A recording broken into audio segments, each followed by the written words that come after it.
Now, as to the incentives that are provided in the budget for FDI, although not explicitly stated, I think that foreign direct investment is taken care under the CARES About TAPA program, especially with the revitalization phase and the transformation.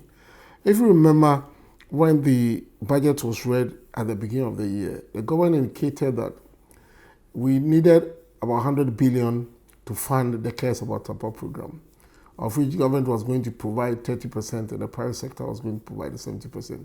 I think that the focus of government in the private sector is FDI, and also ensure that we give our local entrepreneurs and especially our youth a part to play in driving that process forward.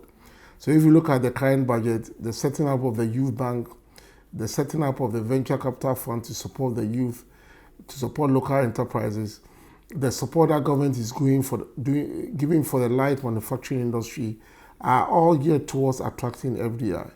If you look at so far the multinationals that have come into Ghana, Toyota, Nissan, and Volkswagen, and all of the other companies that are coming in because of the positive impact that the reforms to business processes is having in the economy. Don't forget that the computerization and digitization of most government processes has led to a situation where the cost of doing business seems to be declining, even though it's not too good, it's still very high. But it's giving at least an indication to investors that Ghana is a good destination to do business. So that in spite of the fact that in 2020, when there was a COVID, we expected FDI to decline, Ghana had some substantial FDI coming in to take advantage of the gains that we've made in the economy. So what I expect is the government to continue its efforts at improving business processes, making it less costly for the private sector to do business in Ghana. And given that our interest rates have declined, Ghana should be an attractive destination for our FDI. What I would not want the government to do is to provide that generous incentive package to the FDI to come in, where they don't pay taxes, where they are giving almost everything for free. I don't think that it is the right decision to make. When you make your economy stable, when you make sure that your economy is showing prospect for growth, you don't need to provide any major incentives for FDI. FDI will come in when there is a need for profit, when the economy is serene and macro stability is assured. So our focus should be ensuring that we stabilize our economy. Our focus is to ensure that we reduce the cost of doing business in Ghana, and the FDI will come in. And once the FDI comes in, we should ensure that we provide them the needed support to generate the employment that we require. So I think that FDI incentives, although not necessarily stated clearly in the budget, can be picked indirectly from a lot of the initiatives that government has indicated that it's going to do. What is important for us is to keep the government on its toes, to ensure that whatever projections that they have for the second half of the year, they do not abuse the projections. I'm saying this because the projected oil price that was used for the budget initially, for which we are going to get some oil revenue to fund our budget, the oil prices have gone above that.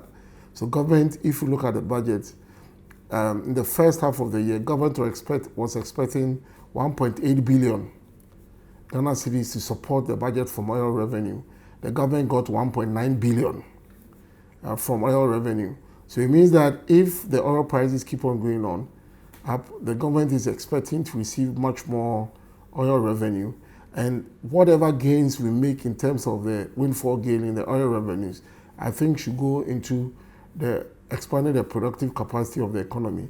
It should go into providing good roads, health, and it should go into sectors that would require building of infrastructure, especially in the tourism industry, which is one of the sectors that if Ghana devotes much attention to, is going to help us in terms of leading to an increase in export receipts from tourism that comes into the economy, and also to generate the employment that we need for the youth. So I think that all said and done, this budget has not been the normal budget where we normally expect government to come and impose taxes and raise revenue. But I think that the issue of taxes and increasing taxes now is not something that should even be entertained at all on the table. These are times where families are recovering from the COVID. Things are not too good for them, and the last thing you want them to do is to pay more taxes. What we need is to recover the economy, and once we recover the economy expands. Our debt to GDP ratio will decline. We'll have more fiscal space to pay our interest payments, and then even have much more to fund capital expenditure or others to expand the economy. So thank you. I hope this gives a fair assessment of the media review and what Ghana should expect in the next year. Hopefully, next year, when we are able to get beyond the COVID, our recovery should be much faster, and we should be able to generate the necessary development that we need to get our country forward.